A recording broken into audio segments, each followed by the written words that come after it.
Buenas tardes, bienvenido. Quiero agradecer en primer lugar las atenciones de este casino, como siempre nos acoge con mucho cariño y es un placer estar aquí con ustedes. En segundo lugar, permítanme saludar muy especialmente a las personas que han formado parte desde el inicio de este libro y por tanto parte de nuestra comunidad. Está con nosotros Juan Romero Pi, que propuso la idea de publicación de este libro. Está Juan Manuel Periferia, está Paco, mi querido amigo Paco García Talavera, Ángel Llorente. Bien, pues tuvimos a propuesta de Juan, nos falta Alberto Génova, que no habrá podido llegará.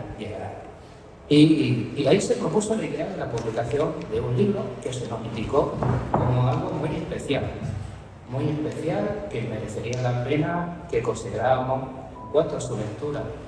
Y desde el principio nos entusiasmó.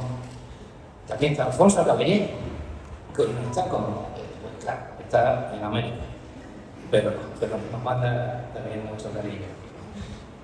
Enseguida, una vez que leímos esos primeros esbozos que tuve de la tarde, que luego fueron cogiendo otra forma y fueron cambiando y evolucionando hacia lo que hoy tenemos en la mano. Enseguida nos pusimos en contacto con Juan Manuel Farmiñán, que es también una parte fundamental de nuestra editorial.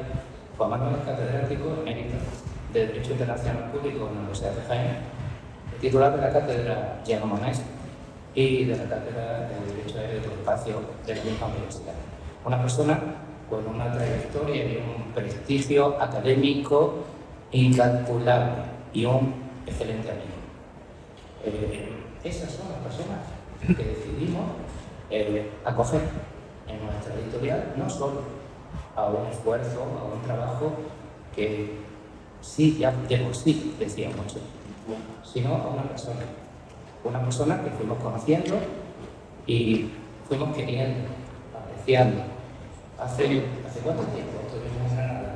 ¿Hace poco? ¿Hace una semana? Una semana. Hace una semana estuvimos presentando en Granada un libro de un profesor de la Universidad de Montevideo, Juan Guisolero, un libro precioso. Y tuvimos la oportunidad de pasar mucho tiempo juntos. Y en el Palacio de la Grande, propiedad de Juan Manuel y de un grupo de amigos, estábamos sorprendidos, ¿verdad, Paco? Mirando cómo te entusiasmaba con cada detalle. Por tanto, sí quiero poner en valor no solo la curiosidad, sino el esfuerzo que has realizado. Un esfuerzo que merece ser destacado. Dicen también la valentía. A ver, claro, en el ámbito académico tenemos que ser valientes, porque el conocimiento nunca es estático.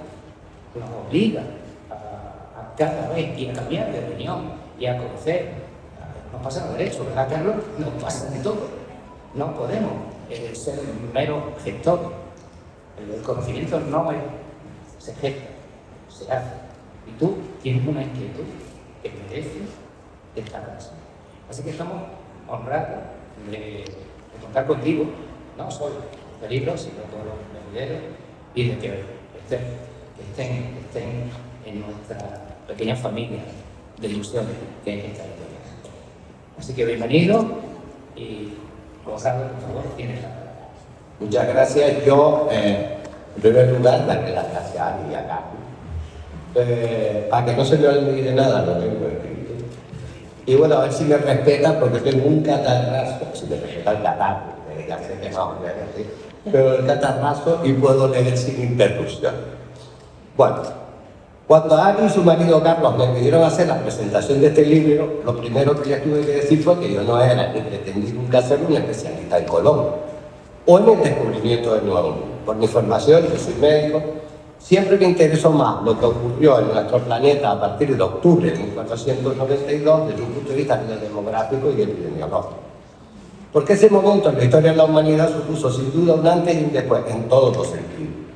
Fue entonces cuando comenzó la expansión colonial de las grandes potencias europeas y en consecuencia lo que Alfred Corrosby, uno de los mejores epidemiólogos históricos que existe, desde el punto de vista antropológico, denominó imperialismo ecológico, que nos explica la contribución de las especies biológicas europeas como animales y plantas y, por supuesto, patógenos, al éxito de los colonos europeos. El éxito de esa expansión colonial, esto sé que no tiene nada que ver con el libro, pero bueno, así lo pueden poner la siguiente. Muy bien. El éxito de esa expansión colonial se basó en una muy alta proporción en el efecto terrible que produjeron patógenos, virus y bacterias, introducidos por esos colonos en los nuevos territorios descubiertos.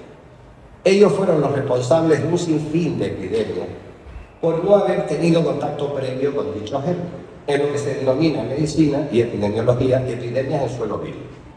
Gripe, el mayor asesino de la historia sin duda. Viruela y tifus exantemático fueron las peores, sin duda. Y en menor medida, pero también muy grave, la peste y la difteria.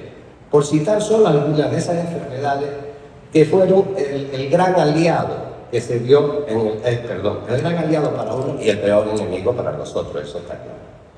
También es cierto que se dio el caso al revés, con las nuevas cepas, por ejemplo, treponematosis y sífilis, que portaron consigo los marineros de Colón precisamente al regreso de su primer viaje, que causaron una de las epidemias más terribles que conoció Europa, y mira que ha conocido, porque la peste negra no fue, o la gripe española, no la llamada, por sus efectos mutilantes y en una proporción altísima mortal. Hasta tal punto es así, que los médicos renacentistas afirmaban que jamás anteriormente habían tenido que enfrentarse a un horror tan indescriptible y tan inimaginable. Se da el caso, lo dice uno de los mayores expertos en esto, que era Laguna, que era español, que la sífilis en aquellos tiempos no era la sífilis de hoy, ni mucho menos. Tenía un efecto brutal porque era un patógeno, al igual que había aparecido con la gripe, la viruela y tal, con la sífilis tuvo el mismo efecto en Europa. Explotó como nunca y esa epidemia duró casi 100 años, hasta finales del siglo XVI.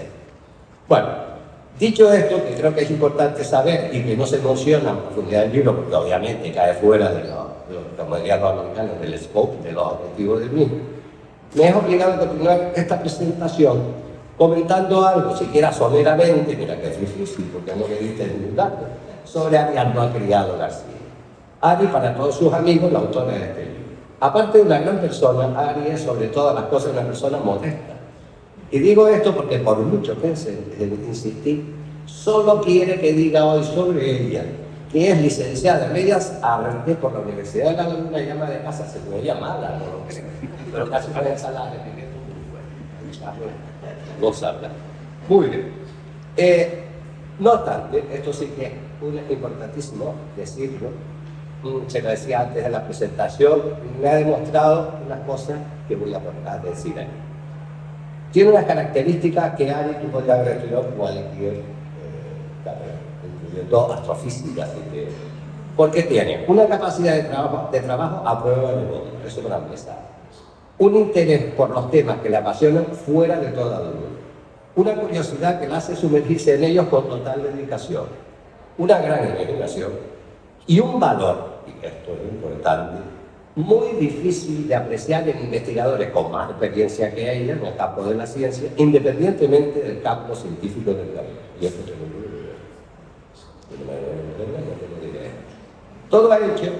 Todo esto ha hecho que sus conocimientos sobre diversas materias, que me contan son mucho más de las que aparecen en este libro, estén muy por encima de lo que es normal, incluso en personas que se dedican a la investigación en esas materias.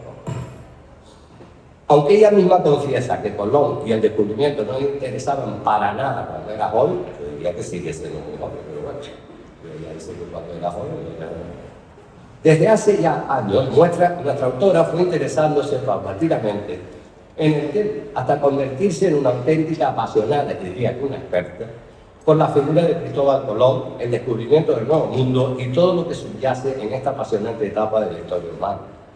Poco a poco fui indagando, profundizando en el tema para tratar de desentrañar los misterios que siempre han envuelto al almirante de la mar Océano. Y no son pocos, desde su verdadero origen e identidad hasta sus reales propósitos y objetivos, pasando por sus patrocinadores los motivos de esto, antes de que empezó entonces. Bien, ya no se conformaba con los tratados e historias clásicos que ofrecían la, llamémosle, versión oficial del asunto, ¿no? sino que por el contrario trató siempre de buscar más. Y así, para poder escribir esta obra, nuestra área se ha apoyado en una amplísima cantidad de documentos, textos históricos clásicos y conocidos, otros que no lo son tanto, escritos y cartas de la época, bulas papales, escritos del propio Colón como su diario de a bordo, textos de su hijo Hernando, así como mapas antiguos y fuentes teológicas. Todo ello hace que toda esta obra sea un ejemplo de erudición, en la que se combinan teorías clásicas con nuevas visiones a través de elementos de numerología, simbología, que esto lo saqué de simbología cristiana y otras teorías históricas, que resultan muy interesantes, pero que aún no están completamente demostradas, y que ya en cierto sentido, Ari, con este libro, está desafiando la teoría clásica, ¿no es verdad? Sí. Desde las primeras páginas del libro se puede observar claramente que Ariadna se centra en demostrar una nueva visión sobre el descubrimiento de América, o más bien del redescubrimiento de América, presentando a Colón más que como un marino de trascendencia histórica, como un personaje con una misión espiritual y casi profética, una especie de instrumento de designio divino, portador de un mensaje espiritual y protagonista de una empresa que va más allá de lo que hasta hoy no podíamos imaginar. Para la autora, Colón tenía un conocimiento de las tierras, esto lo hemos hablado bastante veces, de las tierras americanas, posiblemente a través de contactos con navegantes anteriores o conocimientos transmitidos por órdenes secretas y ellos, sin descontar, por supuesto, la influencia que pudieron tener mapas antiguos, a las cuales se le dedica bastantes capítulos con muchos detalles, además es precioso, porque yo no he visto el original, pero sí la foto y es impresionante. Como el del almirante, cartógrafo y geógrafo otomano, Piri Reis, o el del médico, astrólogo y cosmólogo florentino Paolo del Pozzo Toscanelli. Además, a lo largo del libro incide en la posibilidad de que Colón estuviera ejecutando un plan premeditado, también lo hemos hablado, pero bueno, respaldado por la Iglesia y figuras como la del Papa Inocencio VIII. Todo ello supondría que en principio el viaje de 1492 hacia el Nuevo Mundo se trató en realidad de un acto deliberado con fines religiosos, también geopolíticos, por supuesto, más allá de la búsqueda de riqueza, aunque esto último parece que chocaría bastante con los verdaderos objetivos no de Cristóbal Colón, sino de los reyes católicos y posteriormente, por supuesto, con los de las otras monarquías europeas. Centrándonos más profundamente en el libro, y para mí esto es uno de los grandes éxitos de verdad, hemos de decir que uno de los mayores aciertos del mismo es su estructura clara, sugerente y provocativa, dividida en 85 capítulos temáticos, la mayoría de ellos cortos, de entre 3 y 7 páginas, lo cual hace una lectura fácil, no te tienes que parar, sino que puede ir de capítulo a capítulo en unos minutos, ¿no? En los que podemos observar que en una primera parte se plantean cuestiones fundamentales sobre la verdadera identidad del almirante y sus orígenes, y sus posibles motivos para emprender tamaña aventura. A lo largo de estos capítulos, Ari hace un recorrido por las múltiples facetas de la vida del almirante, desde su posible origen genovés hasta las teorías que lo vinculan con raíces judías sefardíes o con órdenes monárquicas militares. Aquí debo hacer un inciso, porque los resultados, y aquí estuve de esa investigación. Debo hacer un inciso porque los resultados del análisis genético llevados a cabo sobre los huesos, que son Antonio Llorente, catedrático de medicina legal en Granada, que se conserva en la Catedral de Sevilla, ofrecen para él también, o sea, que yo serias dudas y aportan más sombras que luces hacia los presuntos orígenes judíos del navegante, por una sencilla razón. Son muestras que, si ustedes la ven, están tan deterioradas que la extracción de un ADN capaz de decir con una alta probabilidad que sea o no, es complicado, no es un delito. Pero lo que sí está claro es que de momento eso no está. Harían falta más pruebas y para ello más muestras de laboratorio. Y de momento no existe. O sea, muestras mejores que la que analizó, dice que puede haber en Santo Domingo, pero no lo sé. Otra cosa así, todo ello se puede conjeturar con el contenido de algún escrito, pero desde luego, y esto está, lo dice la mayor parte de los que lo investigaron, no definitivamente desde el punto de vista. Otra de las grandes novedades que aparecen se encuentra más hacia el final del libro es todo lo relativo al simbolismo y la numerología, tratando de desentrañar el significado de su nombre, Cristófaro, portador de Cristo, Cristóforo. y su apellido Colombo, vinculado a la palabra de Noé y el Espíritu Santo, así como el anagrama que acompaña su escrito, interpretado como un reflejo de la Santísima Trinidad y de la Nueva Jerusalén. Por ello, nuestra autora sugiere que Colón, en realidad, yo creo que te basa mucho de eso también, está llevando a cabo una misión divina asociada a un tiempo de reconciliación universal entre credos. Igualmente se podría entrever esta vinculación de las tres carabelas, la Pinta, la Niña y la Santa María, con las tres edades del hombre, Padre, Hijo y Espíritu Santo. Algo que es especialmente, esto también que es particularmente sugerente, dotando el descubrimiento de América de un carácter agrícola. Por lo dicho, se observa claramente que la autora trata de destacar sobre todas las cosas la dimensión espiritual de Colón, quien vería su misión como la de llevar el mensaje de Cristo al nuevo mundo, cristianizando a los pueblos indígenas, lejos, como comentábamos antes, de lo que se ha solido pensar siempre. Esta era una empresa cuyo objetivo principal era la búsqueda de riqueza, motivos comerciales, por supuesto, y la extraordinaria ampliación de los dominios, en un principio los reyes católicos, más tarde con la potencia europea, iniciándose la ya comentada anteriormente expansión colonial europea, que tendría su continuación a lo largo de los siguientes siglos y daría pie al reparto del mundo entre las grandes potencias, y entonces que eran sin duda las europeas, Portugal, España, Gran Bretaña, Inglaterra, Francia, etc. Y Holanda, que era una potencia muy fuerte. Y todo lo que ello supuso en la comprensión de este proceso y las ineludibles consecuencias para los pueblos indígenas, no solo de América, por supuesto, sino otros lugares como Australia, Nueva Zelanda, islas del Pacífico, Oceanía, etc., y muchas zonas de África o Asia. Para ir concluyendo y no quitar ni un minuto a la autora, debemos señalar que su libro Colombia, el mensajero de Dios, resulta de gran interés para los que interesaban en la historia, por supuesto, el simbolismo, por supuesto, y la teoría alternativa sobre el descubrimiento de la doctrina, que no significa que sean rechazadas, sencillamente que, como alguien está haciendo en estos momentos, se están empezando a comprar, y no solo en América.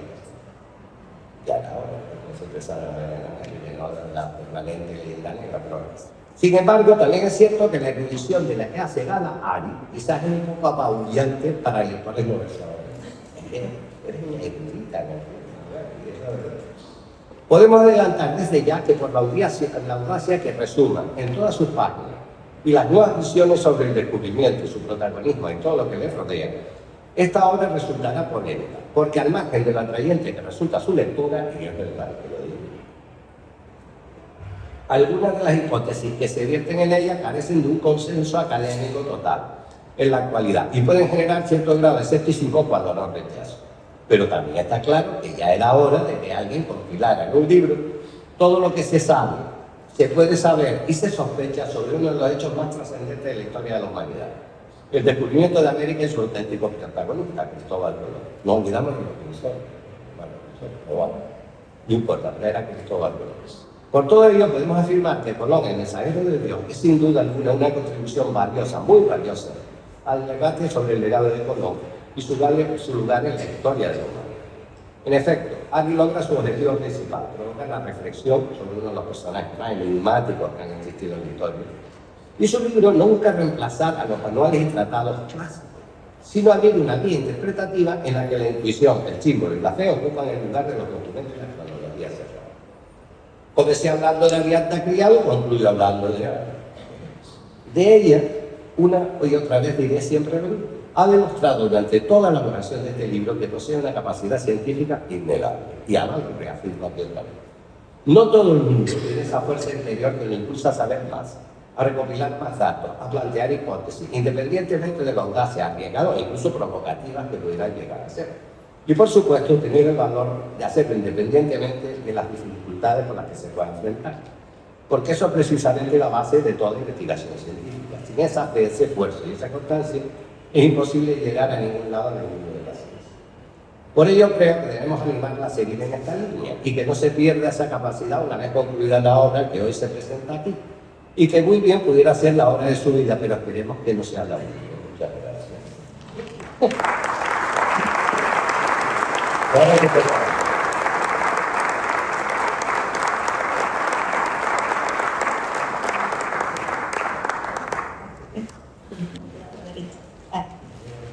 Sí, yo también voy a leer. Buenas tardes a todos y muchas gracias por venir Antes de empezar, quería agradecer a las personas que han hecho posible que hoy esté aquí ante ustedes. En primer lugar, a mi compañero de vida, a mi marido Carlos, por empeñarse siempre en cumplir mis sueños. A Belén Sassi, la editorial Pinamón, y muy especialmente a José Javier Soto por convertir concretamente esto en realidad. Por honrarlo con su prólogo, a Juan Manuel Faramiñán. Y por último, a Conrado Rodríguez Mafiote por pilotar esta presentación con tan amables palabras. A todos ellos, gracias por haber hecho posible este libro y este momento. Y también gracias al Real Casino de Tenerife por cedernos el espacio.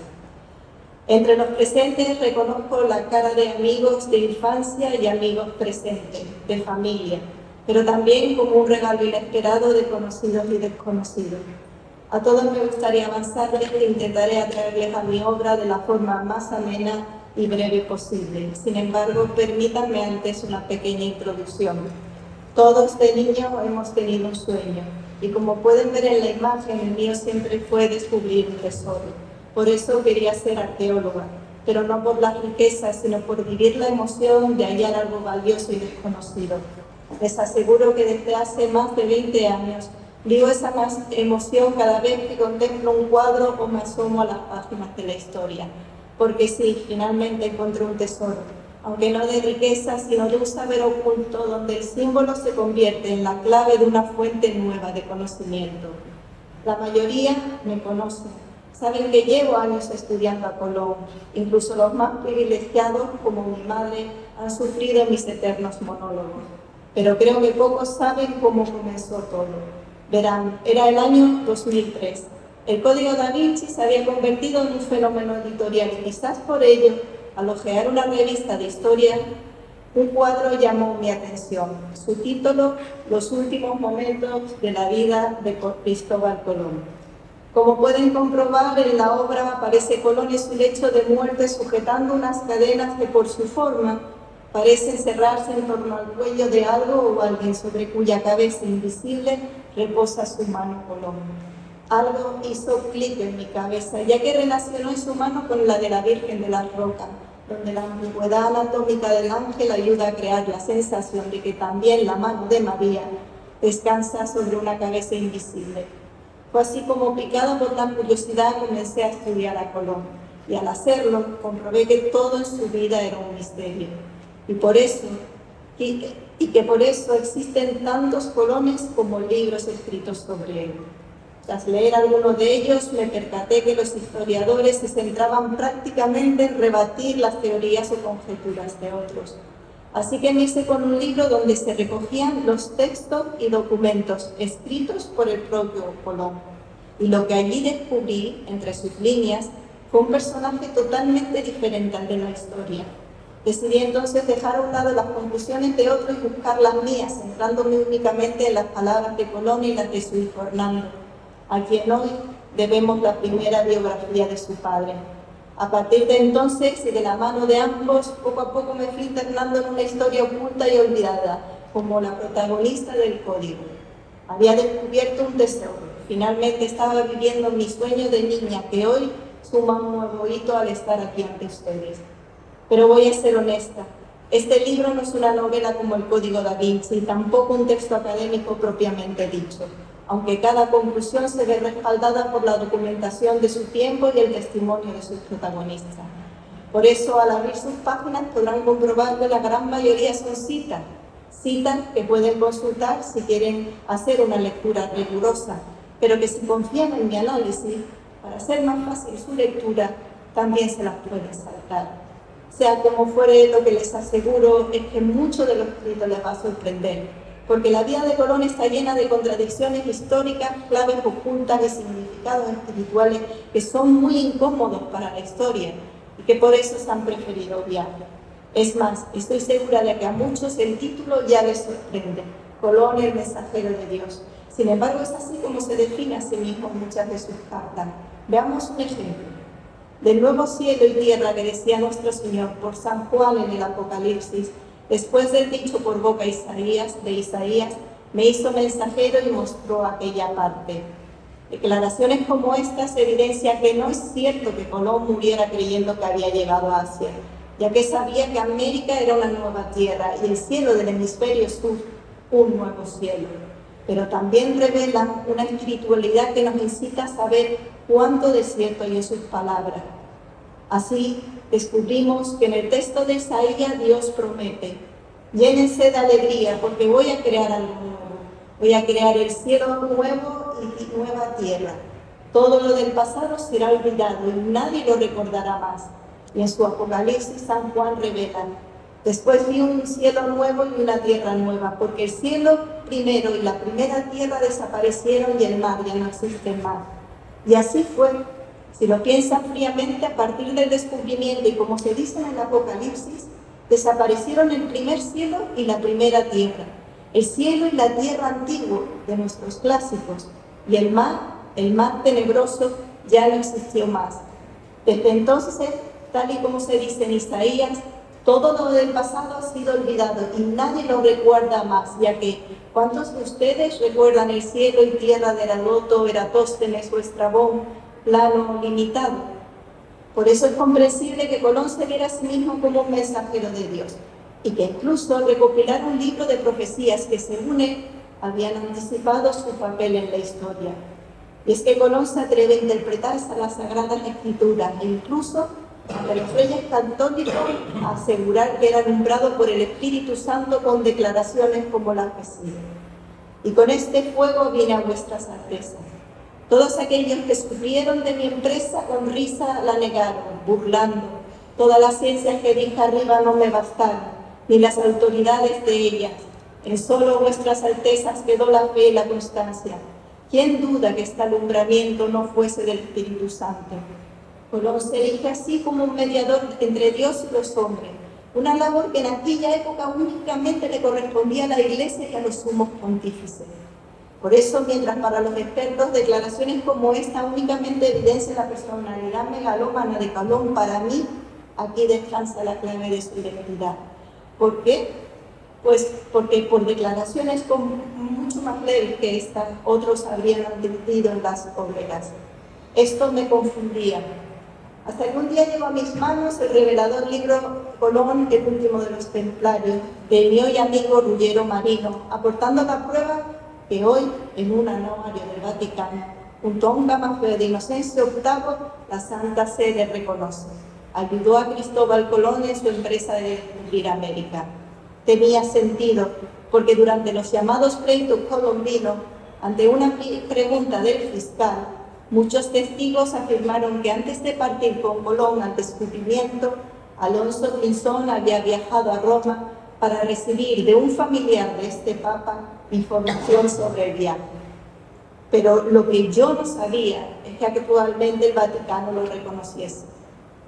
Así pues, había la posibilidad de que Colón no ardiera en la hoguera por ser precisamente un protegido de este papa, e incluso, ¿por qué no?, como asegura Ruggiero, su propio hijo, que era capitán general de la Iglesia.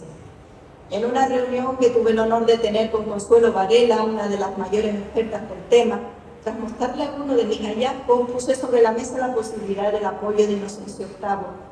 Y al final de la reunión, durante la cual fue muy amable, me espetó: pues ya sabe lo que tiene que hacer, comparar la letra de Inocencio VIII con la de Colón.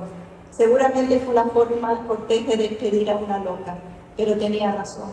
Porque al querer comparar los documentos de Colón con los de Inocencio, encontré la clave que tanto había buscado. Me explico. En la portada del libro pueden consultar la firma de Colón. Una firma misteriosa y aún no descifrada que para la mayoría de los expertos contiene la clave de su identidad. Y concretamente fueron sus heces con puntos las que hicieron que mi corazón diese un vuelco, ya que al buscar los textos de Inocencio, comprobé que esas heces están presentes en el acrónimo de santo en los sellos pontificios. Las heces, por tanto, identifican al anagrama de Colón como un sello papal, en el que la palabra santo, repetido 3 veces, componen el trisagio o alabanza a la Santísima Trinidad, que en la Biblia aparece únicamente en 2 ocasiones. ¿Adivinan dónde? Efectivamente, en el libro de Isaías y en el Apocalipsis de San Juan. Fue fácil entonces concluir que la X del anagrama es la inicial de Cristo y la Y la inicial de Yahvé. Así que, por lógica, la A y la M de su columna central de alguna forma debían estar relacionadas con el Espíritu Santo. ¿Pero cómo? Hoy estas siglas componen el monograma mariano Auspice María, la razón con la que el devoto confía en la intercesión de María para que a través de ella el Espíritu Santo alumbre su vida de la misma forma que, como hemos visto, Colón aseguraba que alumbraba la suya. ¿Lo recuerdan? Así pues, en el monograma AM de su columna central, entre Cristo y Yahvé, también está presente María y el Espíritu Santo en el anagrama de Colón, por lo que su composición claramente replica la composición dentro del mundo del arte, llamada la coronación de María, que es la coronación de María como Reina del cielo y la tierra. ¿Por qué? Pues porque la devoción de Colón por María es incuestionable. Tal es así que uno de los retratos más antiguos que de hoy se conservan, Colón aparece a los pies de María como su fiel devoto, ya que como Reina de los cielos y Stella Maris, ella es la Virgen de los navegantes. Pero como Reina de la tierra, María también representaba en aquel tiempo el punto de encuentro con la madre tierra de los indígenas americanos. Y quizás por eso, y para facilitar su cristianización, tras el descubrimiento poco a poco el culto mariano a vírgenes con mantos que le conferían el aspecto de una montaña, fue ganando un mayor protagonismo dentro de la Iglesia. ¿Cómo extrañarnos? Católica significa universal. Y una Iglesia universal es aquella que es capaz de transformarse para acoger en su seno al mayor número de gente posible. Y en ese sentido, y ante el mismísimo Papa Alejandro VI, Colón fue claro. Yo espero en nuestro Señor de divulgar el santo nombre y evangelio en el universo. Consciente de tan católicas palabras, encaré el siguiente reto. La también enigmática frase Expo Fere que Colón escribe bajo su anagrama. Muchos relacionan esta frase con su nombre Cristóforo, que significa el portador de Cristo, ya que, según la leyenda, San Cristóbal de Licia portó a Cristo a través de un peligroso río. Pero esto es un error, ya que, como bien señalan los expertos, Expo Feres en latín significa el que porta para Cristo. Y por eso hay quien se pregunta qué pretendía llevar a Cristo exactamente Colón. Para mí, sin embargo, la fe tiene otro sentido, porque el que porta para Cristo es el que atrae para Cristo, y por tanto, aquel que cristianiza como un apóstol. Y dado que la palabra apóstol en griego significa mensajero, ¿acaso Colón no se reconocía a sí mismo como un mensajero de Dios? Y esto fue muy revelador, porque incluso hoy la propia Iglesia reconoce que solo los obispos se pueden considerar los sucesores de los apóstoles. Así que, ¿cómo es posible que Colón se definiera a sí mismo como un Expo Feres o apóstol de Cristo, esto es, como un obispo? La clave la encontré en la rúbrica nunca descifrada que precede a la frase Expo Feres, ya que una atenta mirada nos revela que está formada por un 8 y un I, las iniciales de Inocencio VIII, el obispo de Roma, el Papa. Hoy la tumba de Inocencio puede ser visitada en la nave central de la Basílica de San Pedro del Vaticano. Allí, como bien ha revelado mi amigo Ruggiero, en el epitafio de su tumba se registra, en su pontificado, la gloria del descubrimiento del Nuevo Mundo. Sin embargo, según la historia, Inocencio VIII murió el 25 de julio de 1492 y, por tanto, 8 días antes de que Colón partiera al puerto de Palos, así que difícilmente, durante su pontificado, pudo ocurrir la gloria del descubrimiento. O tal vez sí, porque desafiando a la historia oficial, en esta tumba aparece 1497 como la fecha del año de su muerte, y no 1492. Quizás precisamente por haber perdido entonces el mayor de sus apoyos, a partir de 1497 el prestigio de Colón comenzó a declinar en la corte hasta el punto de ser apresado y enviado con cadenas a España. Y tras ser ajusticiado y exculpado, En palabras de Hernando Colón, su padre conservó aquellos grillos como reliquia y memoria del premio dado a sus muchos servicios. Estos son supuestamente los misteriosos grillos o cadenas que atesora Colón en el cuadro de Luis Charelli. ¿Lo recuerdan? Pero como ya les avancé, gracias a Colón descubrí un saber oculto donde el símbolo me ofrece una forma diferente de entender la historia, sí, pero también el arte. Y por eso finalmente también pude desentrañar el misterio de este cuadro. ¿Cómo? Observen una vez más las cadenas de esta obra, porque la lógica nos lleva a concluir que el cuello imaginado en torno al cual se ciñen debe pertenecer a algo o a alguien que está sometido a Colón y por tanto que es su siervo. Así que como Colón se definía a sí mismo como un siervo de Dios, por analogía, este cuerpo invisible sirve a un siervo de Dios. Pues bien, por servir a los que sirven a la Iglesia, desde Gregorio Magno los papas ostentan el título de siervo de los siervos de Dios, por lo que es evidente que el cuerpo invisible y encadenado que se arrodilla ante Colón no puede ser otro que el de Inocencio VIII. Tras la muerte de Inocencio, el humanista Francesco Serdonati escribió: y en verdad con su muerte se turbó la empresa más bella, más digna y más gloriosa que nunca antes se hubiese imaginado y además realizado. Pero le gustó quizás al gran Dios, por su justo juicio junto a nosotros, reservarla a otro tiempo. Quizás se pregunten cuál fue esa empresa tan bella, tan digna y tan gloriosa. Y si confían en mi análisis, debo decirle que esa empresa no fue otra que, a través de una iglesia renovada en María y de la mano de los reyes católicos de España, unir a América con una Roma y con una Europa que a partir de entonces fue mucho más católica, mucho más universal. Así que concluyo aquí mi exposición con la esperanza de que ahora entiendan mi obsesión por Colón durante tantos años y también con el deseo de que mis hijos al fin comprendan por qué, a pesar de llenar su infancia de fuego, nunca les preparé el bocadillo de media mañana. Y es que, hijo, vuestra madre también estaba jugando. Gracias.